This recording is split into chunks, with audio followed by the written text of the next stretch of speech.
Want to find out how to make the best raid build in the Division 2? Well, today I'm not only going to show you how to make it, but I'm going to teach you what you need to know in order to get one accomplished with your gear.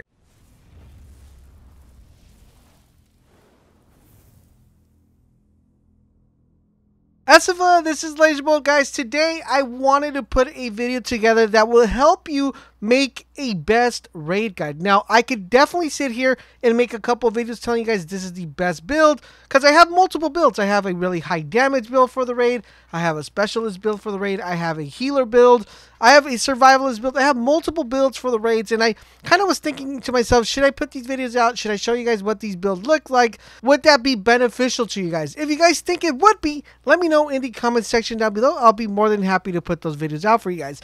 But instead of putting a build together, a complete build that I build, I wanted to make a video that would teach you on how to make a best build guide for the raid. I wanted to give you guys the basic stuff that you want to make sure you look out with your inventory to see if you have, so you could put a build yourself together. Now, the reason I decided to go this way is because I believe that some of you guys might be missing certain gear that I have, and you're probably either missing a piece or you have a really good piece that I don't have in my build, and it actually might be more beneficial to you guys if you guys know how to put a build together. So I decided to put this best raid build for dummies and give you guys all the stuff that you need to know when creating a build for the raid. Now, if this sounds like something you guys are definitely interested in, a like rating would be greatly appreciated. Let's try to get this video to 100 likes. But with that being said, let's talk about what you need to know in order to create a build. When it comes to creating a build for the raid, there are two things that should be your number one priority. And I know it kind of sounds a little bit funny, because if there's two things, how could they all be number one? Well, these two things kind of coincide together, and they're not only going to make your life easier, but they're going to make your life easier for your teammates that are also playing in the build. This is also going to help you filter out a couple people that might be joining your group, either be LFG or people that you're inviting to play the raid with, so you could know if these people are actually ready for the raid. If for some reason you notice that they're not ready, send them over to this video so they can know how to put up a build together so they could be ready for the raid. Currently, right now, as making this video, the total percentile of people that have completed the raid is 7%. Out of everybody that's been playing the division, only 7% of the people that have entered into the raid have been able to complete it. What does this tell you? It tells you one thing. It says either one, people are giving up too soon, or number two, they're underprepared. And I believe that is the biggest factor when it comes to the raid. You aren't prepared for the raid because the raid is a whole different monster. A lot of people were building builds before the raid that were actually pretty good for PvE content, pretty good for PvP content, but not built for the raid. But what exactly should you be looking out for? What are these two things that you need to prioritize? Number one is DTE, and that is damage to elites. That should be one of your number one priorities. And number two is weapon damage. So how exactly would you get started to find out what is the best damage to elite you could possibly get? I'm going to give you guys a base number that I believe should be always targeted when completing the raid. Your damage to elites should always be 70 and higher.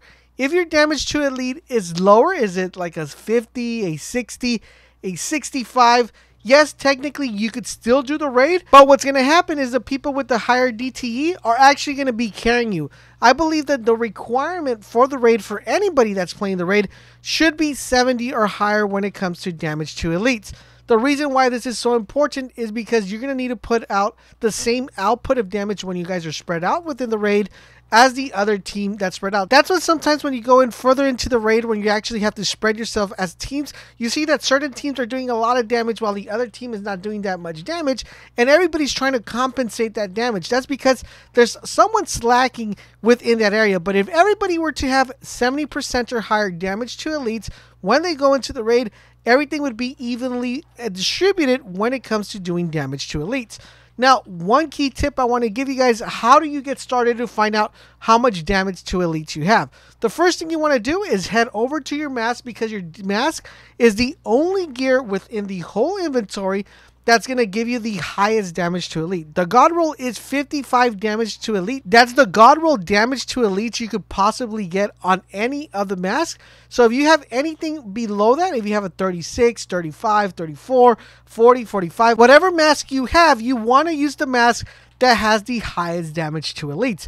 On top of that, you also want this mask to be able to carry a talent, because you want to make sure that you're able to put a hard-hitting talent on here. The reason why is because that's going to give you 10 more damage to elites. So let's take, for example, you have a mask that has 40 damage to elites, and then you are able to also apply a talent, which is hard-hitting, that gives you that 10%. Just on the mask alone, you already have 50 damage to elites. That means you only have to compensate for 20% more damage to elites to actually be raid ready. So point of starting, go to your mask, see which mask has the highest damage to elites, pick that mask, put on the talent hard hitting, and this should definitely be a really good starting point. Like if you have a mask that has very low damage to elites, either farm for a better mask or try to compensate it with other gears that we're going to be talking about as we progress through the video. So the question is, Laser, now that I have the 30% damage to elites on my mask, I got another 10 that gets me 40. Where else can I get more damage to elite? Well, for more damage to elites, there's a couple ways that you could go about it. You can look for other gear sets like your backpack, your chest piece, and look for the hard hitting talent, and that's going to give you an additional 10% for every time you apply it. So let's say in this case scenario, we already have 50 with our mask. We want to get 20 more. We could just look for a chest piece that has hard hitting. That's going to give us another 10. Or we can look for a backpack that also has hard hitting. That's going to give us another 10. And bam, bada bing, we already made it to the 70%.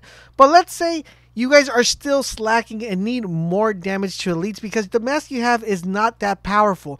Well, you're also able to get more damage to elites if you get 3 pieces of the Overlord Ornaments, which is going to brand set.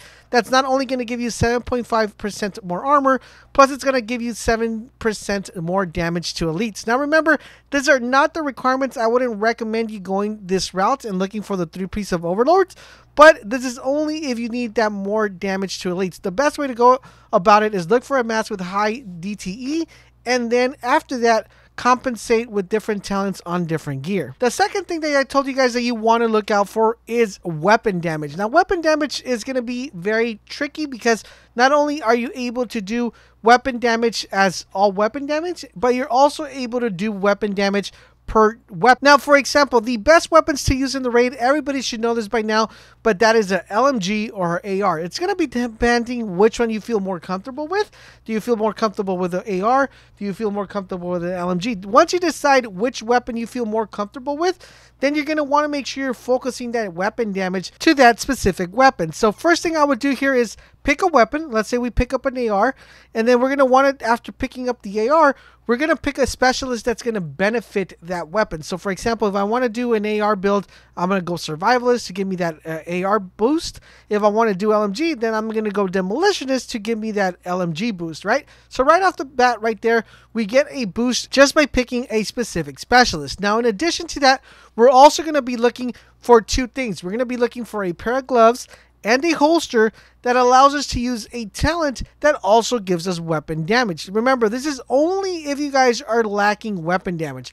We're going to be looking for a perk called Devastating. That's going to give us an additional 5% weapon damage. So we have Devastating on the gloves and we have Devastating on the holster. That's 10% more weapon damage that we will have when we're using a specific weapon. Remember, this is apart from specific gear that has weapon values for weapons. So you can look for anything that gives you a +6, +4 for either within a mod or within anything in a gear like a backpack or a chest piece. So I know what some of you are thinking is like, okay, well, Laser, what is the base value I should be looking for weapon damage? So the base value for weapon damage is going to be 30. Now, when I say 30, I do not mean that you have to have 30 AR damage or, 30% AR damage or 30% weapon damage. What I'm saying is, with AR damage and with weapon damage, you want to make sure that those 2 numbers add up to 30, because remember, those 2 do stack up. So the base thing that you want to have is make sure you have at least, let's say for example, you have 20% AR damage, but your all weapon damage is 10. You want to make sure that that is combined to 30%. This is easily achieved just by the simple fact of being able to pick the right specialist and using the right mods for your gears. You should be able to hit that 30 mark without a problem. Now that you got the two most important things regarding the raid, you're probably wondering, okay, Laser, so I got my damage to elites. I have the specific weapon I want to use. I want to use an AR or an LMG. I already have the good amount of weapon damage. I am raid ready. What else should I need to know to make a really good build? Well, in order to make a really good build is being able to identify which talents are going to be beneficial to you guys when doing the raid. Now, as of right now, we're just going to be talking about the talents that are within a chest piece. The reason why is you always want to start with the chest piece because this is going to determine what build you have. So, for example, the two talents that I would recommend for the raid is Unstoppable Force and Unbreakable. Once you guys identify which one of these two talents you want to go with, then you're able to build your build around that, because remember, you have to hit certain values either on blues or reds or yellows in order to use certain talents. The other talent that I might add into this list would probably be Safeguard, but due to the nerf, I don't believe that it's so viable. I still think Unbreakable to be a more reliable talent than Safeguard, but if you want to go the Safeguard route, you're able to do that. Once you identify which of these talents you want to use for your chest piece, then you're able to build around these so you guys can hit the values that you guys need to hit. Last but not least would be picking skills. Now, there are two things that I highly recommend you guys have. Number one is going to be a priority, and the other one is going to be optional.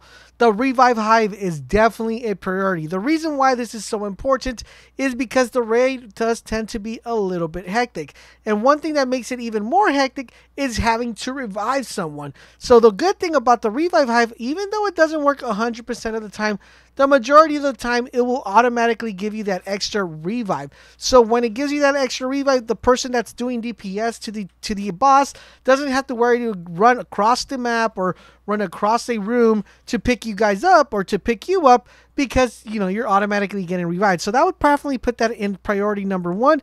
And number two is have a secondary healing option. Now, if you feel that you're really comfortable with surviving and you're not going to be going down, then I would put something like maybe a turret or something just to kind of shoot bullets at something in the meantime. But if you feel that you still need more health, I would go up with anything like a drone or a seeker mine that gives you extra heal, because not only is it going to be viable for you, but you could actually send it to heal someone else that needs that extra health, and so you guys could keep them alive longer. And there you guys have it. That is the best way you could go about building a build for a raid. If there's something I missed in the video that you guys would definitely like to point out, make sure you guys let me know in the comment section down below. Remember, we're here to help each other, so the more information we could give out, the better it would be. I do hope you guys did find this video helpful and informative. If you did, guys, do me the huge favor. Let's go ahead and drop a like on this video. Let's try to get it to 200 likes. If you're new to the channel, don't forget to subscribe if you haven't so already. And if you do, make sure you check that you hit that notification bell so you can get notified when Division 2 videos go live. In addition to that, guys, if you're already subscribed to the channel, please double check that your notification bell is ticked so you also could get notified when D2 videos go live as well. If you guys want to go the extra mile and join the Bolt Nation, it's super easy to join. All you got to do is look for the blue button right next to the subscribe button that says join, and that will automatically make you part of the Bolt Nation. Super easy to enter. And the cool thing about it is we're going to have monthly giveaways for every single month for everybody who is part of the Bolt Nation. Plus, you will get additional amazing features that are part of the channel. So do consider that, and I hope you guys become part of the Bolt Nation. Thank you guys for watching, and don't forget WGATAP, and I will catch you guys on the